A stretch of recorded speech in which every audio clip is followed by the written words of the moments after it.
मातसो खंड पडलो. ताजे उपरांत परत हांवें कार्यक्रम ज्या वेळा ती कोविडा बसयल्ली पळय न्ही त्या वेळा सांखळी रवींद्र भवनाक हो कार्यक्रम जावचो अशी म्हणून मागणी आयली आनी त्या वेळा दिपोत्सव जातालो सांखळीच्या रवींद्र भवन त्या वेळा त्यावेळेचे आमचे सभापती आणि आताचे आमचे लाडके मुख्यमंत्री डॉक्टर प्रमोदबाब सावंत आणि ही कार्यावळ दिपोत्सवाक आमी दवरिल्ली. पूण त्या वेळार इतलो हायक जालो कोविडाचो की त्या वेळार दिपोत्सव म्हणटा तो बंद जालो आनी त्या वेळार म्हजो कार्यक्रम जालो ना.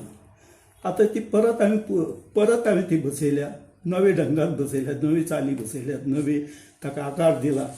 आनी अशा वेळार म्हाका आमच्या मुख्यमंत्र्यांनी आनी तुमच्या रवींद्र भवन उपाध्यक्ष आबा चिमुलकर हांणी म्हाका परत सांगलें की तूं सांखळे रवींद्र भवनाक ती कार्यक्रम कर, पूर्ण सहकार्य आपूण दिता म्हणून. आनी आज ती तो कार्यक्रम मनोहर बाबाच्या शताब्दी निमतान आमी हांगा कार्यक्रम करतात.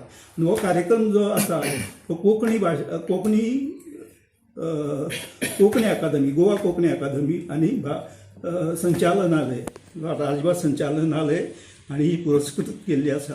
रवींद्र भवन सांखळी ह्या हेतूंतल्यान आमी आज तुमकां आमच्या खास कोंकणी श्रीराम गीता ह्या कार्यावळीची जी प्रक्षेपण जावपाचें आसा रामानंद रायकर हांच्या संगीतमय कार्यक्रमान मनोहरराय सरदेसाय शताब्दी वर्सा निमित्यान जी आमी कार्यावळ घातला कोंकणी रामगीताची, त्या कार्यावळीचो ही पत्रकार परिशद आमी आयोजीत केला. हांव सगळ्यांचें स्वागत करता. आमचे भितर आसात रामानंद रायकर, तशेंच ज्येश्ठ आमचे सदानंद काणेकर हांगा आसात, तशेंच रवींद्र भवनाचे पदाधिकारी आनी राजन शेटेबाब आसा.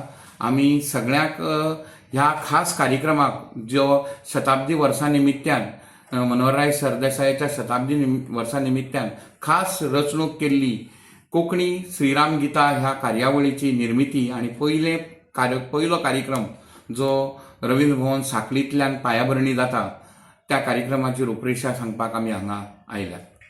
हो कार्यक्रम जाता गोवा कोंकणी अकादमीच्या सौजन्यान, तशेंच राज्यभाशा संचालनालय हांच्या जोडपालवान आनीक रवींद्र भवनाचो आमकां पालव मेळून ही कार्यावळ कोंकणीची श्रीराम गीताची कार्यक्रम हो हांगा जाता.